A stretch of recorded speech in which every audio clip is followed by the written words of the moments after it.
नमस्कार, कृषक र कृषि अनुसन्धान कार्यक्रममा स्वागत छ। म मीना आचार्य। कृषि अनुसन्धान परिषद नार्कसँगको सहकार्यमा किसानको खेतबारीमै पुगेर बाली नालीबारे सही सूचना दिने, बाली लगाउने तरिकाबारे जानकारी दिन सम्बन्धित विज्ञसँगको प्रत्यक्ष संवाद मार्फत किसानका समस्या समाधान गर्ने यो कार्यक्रमको उद्देश्य हो।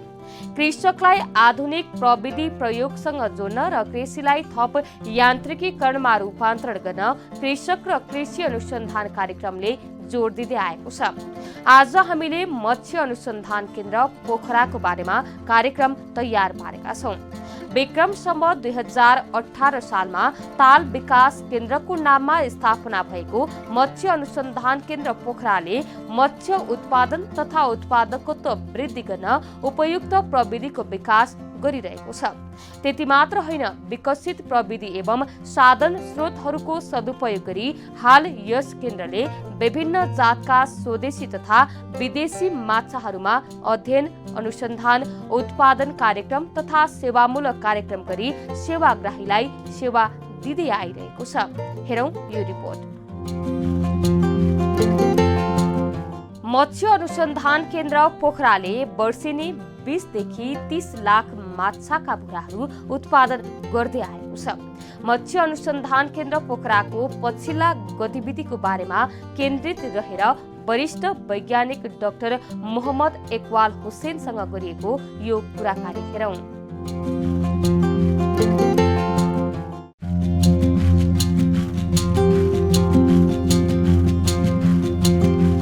मत्स्य उत्पादन तथा उत्पादकत्व वृद्धि गर्न उपयुक्त खालका प्रविधिको विकास गर्ने उद्देश्यले स्थापना भएको केन्द्र हो मत्स्य अनुसन्धान केन्द्र पोखरा।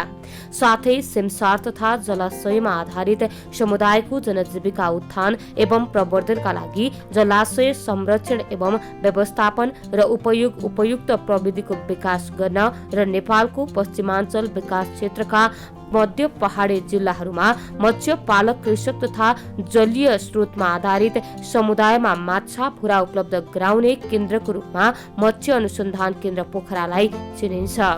विक्रम सम्वत 2018 सालमा ताल विकास केन्द्रको नाममा स्थापना भएको थियो।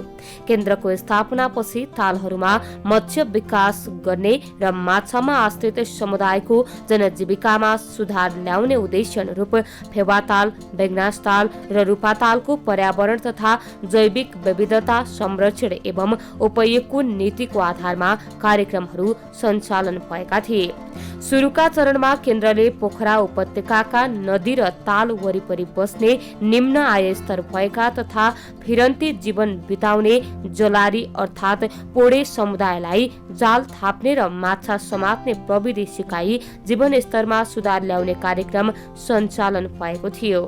यस प्रकारको कार्यक्रमले 2-3 वर्षको अवधिमा पोखरा उपत्यकाका तालहरूमा समातिने माछाको उत्पादनमा वृद्धि हुन थाल्यो। तर स्थानीय बजारमा बढ्दो माछाको माग आपूर्ति गर्न भने समस्या भयो।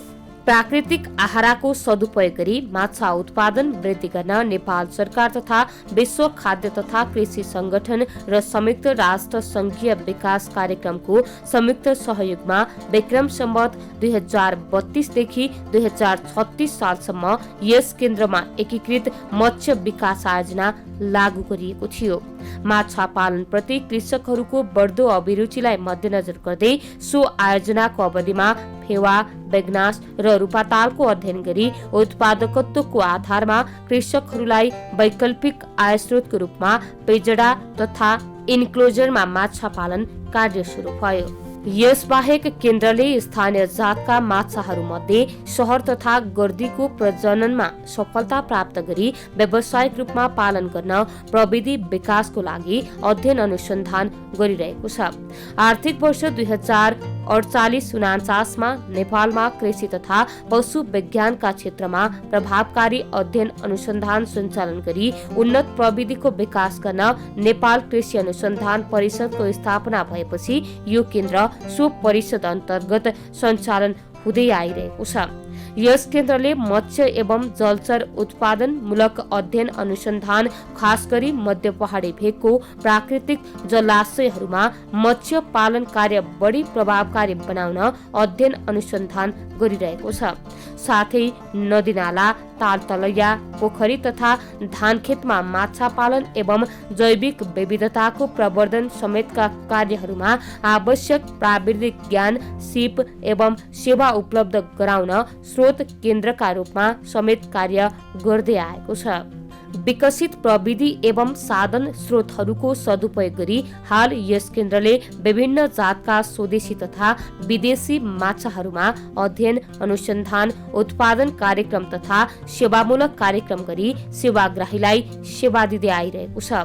नेपालमा कृषक र उद्यमीको बढ्दो अभिरुचि भएको र भौगोलिक रूपमा पनि प्रशस्त सम्भावना रहेको चिसो पानीमा ट्राउट माछा पालन प्रविधि विकास कार्य यस केन्द्रको प्रभाव क्षेत्रका कास्की, मनाङ, मुस्ताङ, म्याग्दी, पर्वत, बागलुङ आदि जिल्लाहरूमा माछा पालन कार्य सञ्चालन भइरहेका छन्।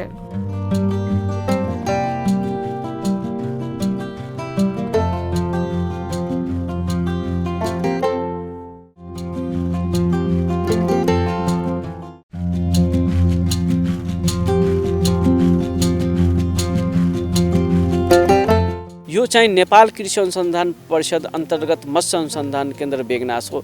यस केन्द्रले विभिन्न चाहिँ अनुसन्धानका क्रियाकलापहरू सञ्चालन गर्दै आएका छन्। त्यसपछि यस केन्द्रले किसानहरूलाई सेवा टेवा पनि गर्दै आइरहेका छन्। यस केन्द्रको फेसिलिटीको कुरो गर्नुभयो भने अहिले 40 वटा नर्सरी पोख, 10 वटा चाहिँ ब्रुड पोन्डहरू छन्, माउ माछाको पोखरीहरू छन्, त्यसपछि अनुसन्धान पोखरीहरू छन् र ह्याचरी वाम वाटर एक्वाकल्चरका ह्याचरी, दाना घर इत्यादि कुराहरू चाहिँ हामी कहाँ छन्। ल्याबोरेटरीहरूको फेसिलिटीहरू छन्। त्यस आधारमा हामीहरूले हरेक अनुसन्धानका क्रियाकलापहरू सञ्चालन गर्दै आइरहेका छौँ। यस केन्द्रले मुख्यतः चाहिँ अब यो 7 जातका माछा जुन हामी पहिलेदेखि मत्स्य पालनलाई चाहिँ हामीले सिफारिस गरेका छौँ, त्यो 7 जातका माछामा अब common carp, silver carp, bighead carp, grass carp, रोहु, नैनी, भाकुर यो 7 जातका माछाको यहाँ भुरा उत्पादन गरिरहेका छौँ। त्यसबाहेक चाहिँ हामीले स्थानीय जातका माछाहरूको सहर, गर्दी र कत्लेका माछाका भुराहरू उत्पादन गर्दैछौँ। त्यसको अलावा चाहिँ हामीहरूले रङ्गीन माछाहरूमा पनि 4 जातका चाहिँ एक्जोटिक फिस र नेटिभ चाहिँ 3 वटा जातको अहिलेसम्म चाहिँ ब्रिडिङ गरेर सफल भएका छौँ र यिनीहरूको भुराहरू चाहिँ हामी यहाँबाट वितरण गर्छौँ। हामीले साल हरेक साल चाहिँ 25 लाखदेखि लिएर 30 लाख चाहिँ माछाका भुराहरू किसानका यो अहिले गण्डकी प्रदेशका पुरै जिल्लाहरूमा जान्छन्। त्यसका अलावा पनि अरू जिल्लाहरूको मागअनुसार चाहिँ यहाँबाट किसानहरूले लिएर गइरहेका छन्। त्यसको अलावा हामीहरूले किसानहरूको थलोमा चाहिँ कुनै किसिमका समस्या आयो भने तिनीहरूको फोनको आधारमा, तिनीहरूको फिल्डको निरीक्षणका आधारमा त्यसका समस्याहरू निराकरण गर्ने र त्यसका समस्याको आधारमा पनि अनुसन्धानहरू गरेर त्यसका प्रविधिहरू विकास गर्ने कार्यक्रम यहाँबाट भइरहेका अवस्था छन्।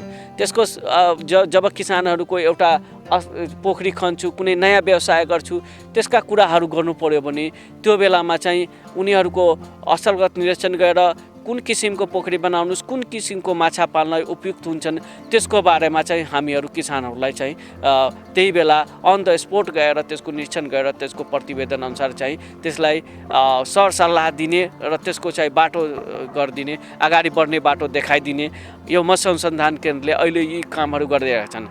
अब अनुसन्धानको कुरो गर्नु पर्यो भने अनुसन्धानमा अहिले चाहिँ 8 वटा प्रोजेक्टहरू यो सालमा चाहिँ चलिरहेको छ। त्यसमा चाहिँ हामीले यहाँनिर जेनेटिक इम्प्रुभमेन्ट प्रोग्राम अन्तर्गत चाहिँ हामीले यहाँका जुन माछाहरू छ त्यसको गुणस्तर, आनुवंशिक गुणस्तर चाहिँ वृद्धि गर्दै गइरहेको छौँ। त्यसकोमा चाहिँ अहिले चाइना सरकारबाट जुन 2011 मा माछा शुद्ध नसलका माछाका ल्याइयो, जस्तै त्यसमा चाहिँ हामीले ल्याएको common carp, grass carp, silver र बिगहेड कार्पका भुराहरू ल्याएका थियौँ।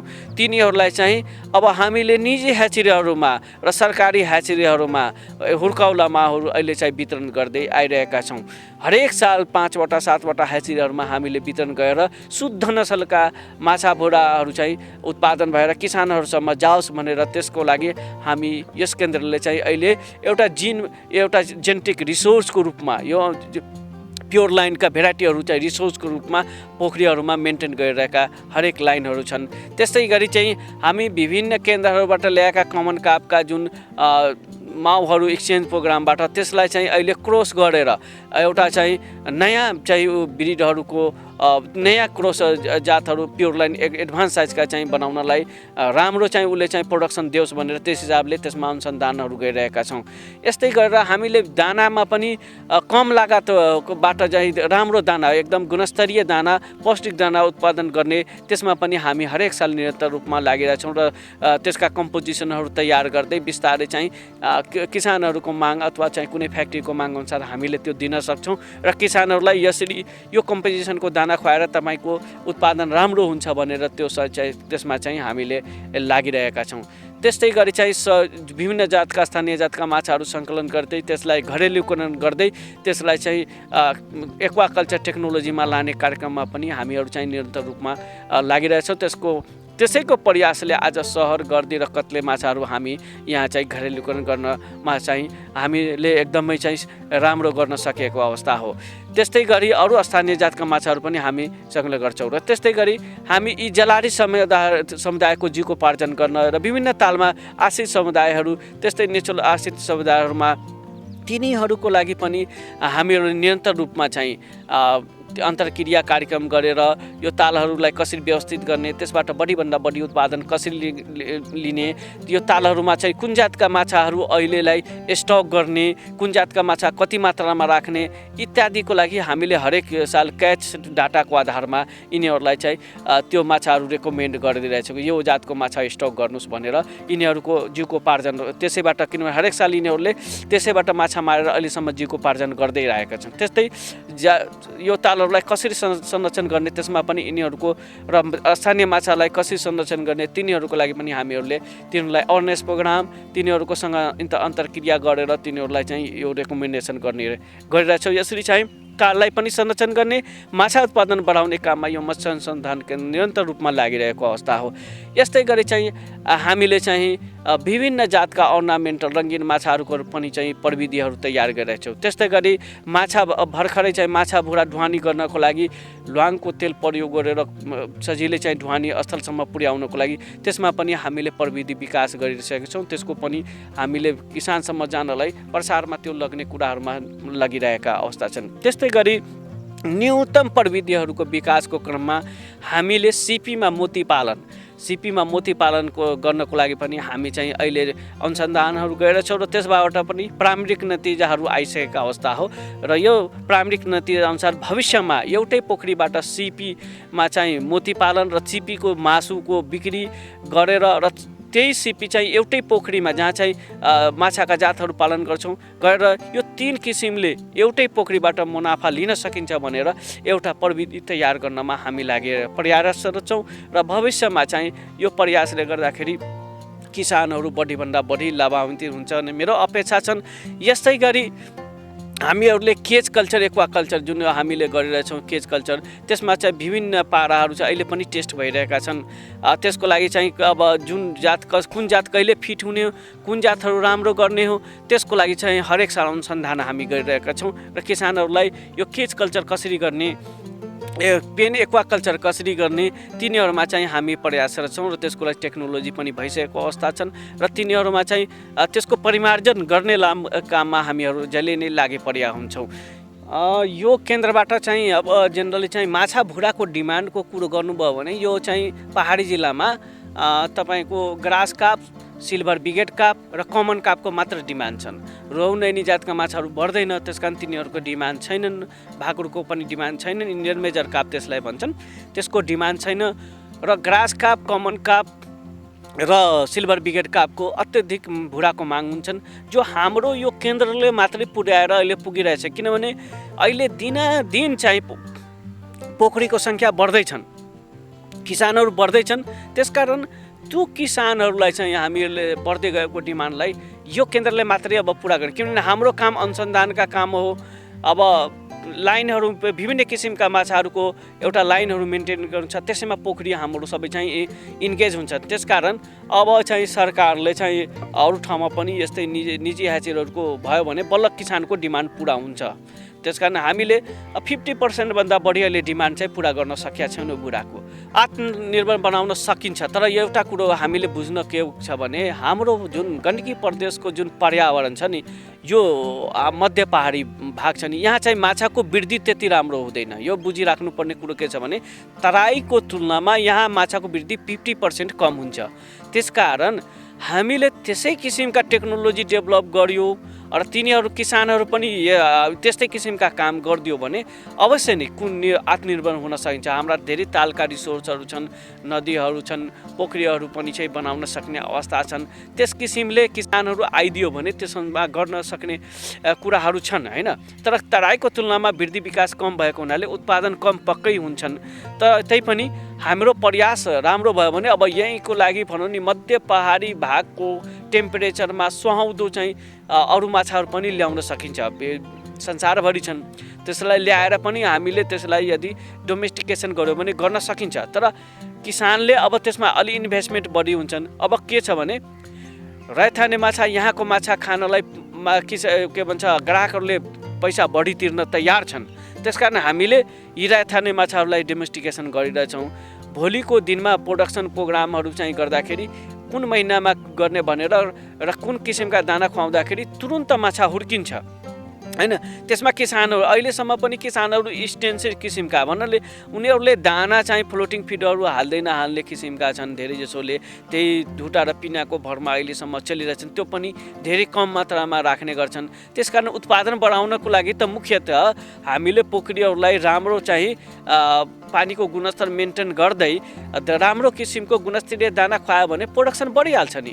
प्रोडक्सन बढ्यो भने हाम्रो गण्डकी प्रदेशमा डिमान्ड चाहिँ पुरा गर्न सक्ने अवस्था हुन सक्छ। त्यसको लागि गुणस्तरीय चाहिँ बिउ चाहिँ किसानसम्म पुग्नु पर्यो। उनीहरूको रहर अनुसार जस्तै हामीले भनेका जुन अहिले जुन पद्धति भन्छौँ, जुन किसिमका कल्चरका पद्धति भन्छौँ, जुन एउटा टेक्नोलोजी हामीले दिएछौँ, त्यसअनुसार उनीहरूले काम गरिदियो भने अवश्य नै पुरा हुन्छ।